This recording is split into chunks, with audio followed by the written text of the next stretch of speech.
United States, Barack H. Obama, accompanied by Staff Director for the Joint Congressional Committee on Inaugural Ceremonies, Gene Parvin Borowicz, Senate Sergeant-at-Arms Terrence W. Gaynor, the House Sergeant-at-Arms Paul Irving, Chairman of the Joint Congressional Committee on Inaugural Ceremonies, Senator Charles E. Schumer, Senator Lamar Alexander, the Speaker of the House of Representatives, John Boehner, Senate Majority Leader Harry Reid, House Majority Leader Eric Cantor, and House Democratic Leader Nancy Pelosi. Wait, who was that?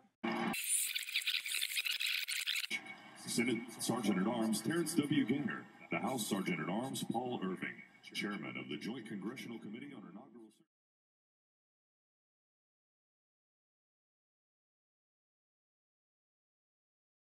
April 7th, 1789. In the early days of the Republic and the United States Senate's first year of existence, the long and hard-fought War of Independence had been over for 3 years. America had challenged the power of the Great British Empire and won. It was now an independent nation. There were still 23 days until George Washington's inauguration, and the Senate was already experiencing dysfunctionality. It needed to find someone to keep its members in the Senate chambers. The Senate voted and established a brand new office. The office was called the Senate Doorkeeper, and its head was James T. Mathers, the 45-year-old Revolutionary War veteran. As Doorkeeper, he had one mission and one mission only: to ensure that senators would stay in the Senate when it was in session. Senators remaining in the Senate was needed because the Constitution requires for a quorum to be established before voting in the Senate may begin. Fast forward 224 years, and this once basic function has developed into one of the essential offices of the United States Senate. It is now called the Senate Sergeant-at-Arms and Doorkeeper. It has one of the largest varieties of roles in the federal government. Unlike his first predecessor, Chief Terrence Gaynor, the current Senate Sergeant-at-Arms, has many different roles as Doorkeeper. My name is Terry Gaynor. I'm the 38th Senate Sergeant-at-Arms and Doorkeeper. And real briefly what that means is I have a mixed bag of responsibilities, which includes not only the security of the Senate, but control of who goes on the Senate floor and the enforcement rules. I have about 1,000 employees. They're responsible for such thing as the IT operation here in the Senate, as well as the 454 offices around the United States. We are responsible for running the telephone system, the television studio, so that when the public sees the members on the floor through C-SPAN or something else, that actually is a feed from our studio. The printing and graphics, the page program, and then such things as the barber shop and the beauty shop. So it's really kind of a combination of being the chief law enforcement officer and the mayor. So all the background things that help make the Senate work, that's what we're responsible for. I'm in my fourth two-year term. At the beginning of each Congress, the leader of the Congress would nominate me to this position, and then the Senate would vote on me taking the position. So I've been blessed in those 4 votes to have unanimous consent of the Congress, although it is a political position. I serve at the pleasure of the leader in the Senate. At any moment they could call up and say, Gaynor, thank you very much, we're going in a different direction. I hope they don't do that. Despite the office's roles and importance, it has received little or no media attention, as these people can testify when asked if they knew anything about the office. I couldn't tell you very much about it, actually. Have you ever heard of it? No. I have no idea. Nothing. No. I don't know anything. Nothing. I gotta say, I should know more about the Senate Sergeant-at-Arms. My boyfriend's godfather actually works as his, assistant, but I do not know virtually anything. Most people don't know who the Sergeant-at-Arms is or what the Sergeant-at-Arms does, both Terry and his predecessors, is because if we're doing our jobs just right, people shouldn't know that we exist. It means that the Capitol is secure. It means members are getting the services they need to be able to do their jobs to legislate and run the Congress.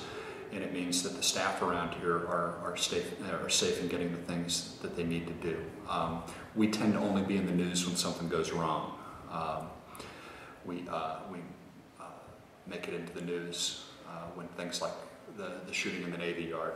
Last week we had a high-speed chase that ended in a shooting here on Capitol Hill, and Terry turns up in the news a lot when things like that happen, just because they're acts of violence or things that are outside of the norm around here. But on a normal day, if we're doing everything right, people shouldn't notice us at all.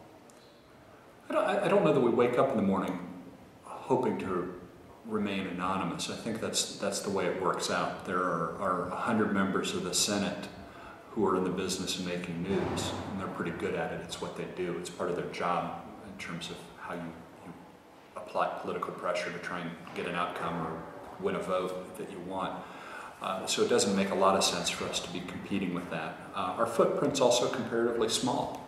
The Capitol complex itself is only a square mile, and we only have about half of it. So we're responsible for protecting members and providing services to members when they're here or when they're in their state offices, which there are 500 some of them out around the country, but again, relatively small footprint of office space. So we think of ourselves as service providers, so we don't need to make a lot of noise about it.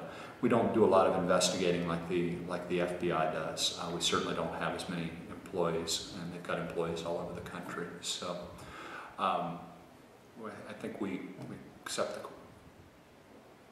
the fact that we're a relatively quiet organization. You know, one of our jobs is to be behind the scenes. I think we have an indirect influence on some of those things, whether it's after an anthrax attack that we've had here, or Ryson attack, or people trying to blow the Capitol up. Those are all things we work on and I worry a lot about on a day-to-day basis, and the public doesn't know too much about that.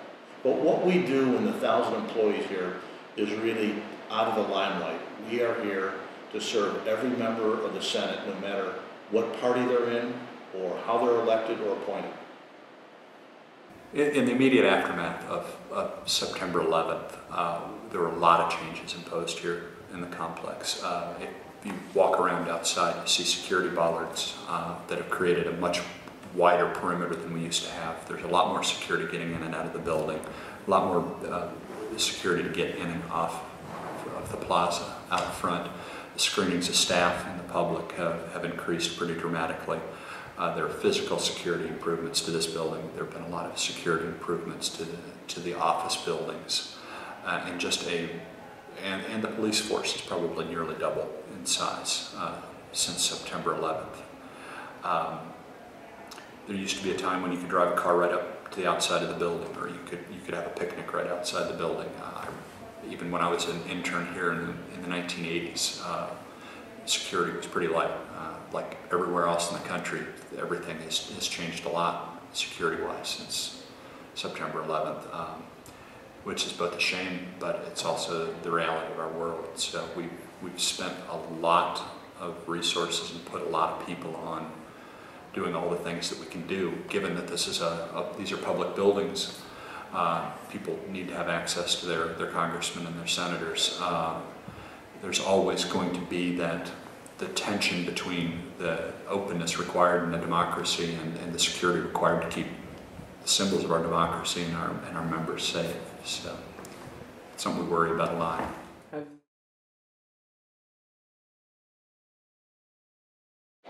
What the men and women of the Sergeant of Arms office do on a daily basis is very, very important to the whole functioning of the Senate.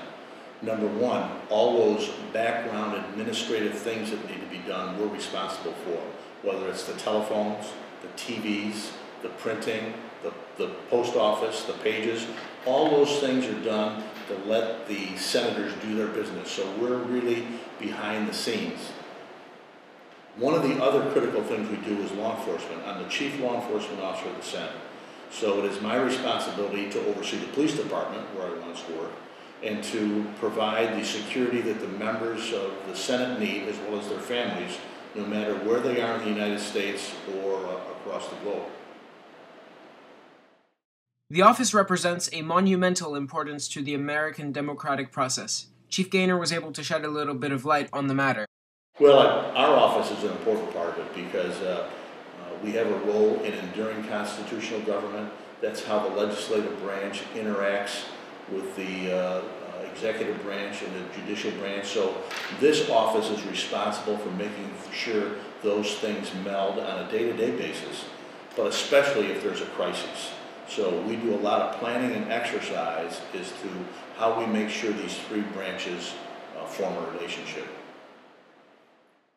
Even with all the responsibilities and the importance of the position, great historic moments keep the daily routine exciting, whether it is escorting the president down to the podium for his inauguration or accompanying Hamid Karzai to the Senate. You know, I think over the years that I've been here, there's been some pretty big things, exciting things too, whether it's two inaugurations I participated in as Sergeant at Arms, were huge events where we had millions of people watching and 1.8 million on the west front of this Capitol. That's a Senate responsibility, jointly with the House, but mostly it's a Senate responsibility. So interacting with all the people involved in the preparation of that is very interesting. And then I got to tell you, Henry, that interacting with the heads of state, whether it's our own president or visiting dignitaries, is significant. I mean, it really lets me, on a very common basis, meet people and talk to the heads of state about what's going on in the Senate and what their expectations are of their visit. The Senate's Sergeant at Arms is old as the Republic itself, but is rarely mentioned on radio or TV.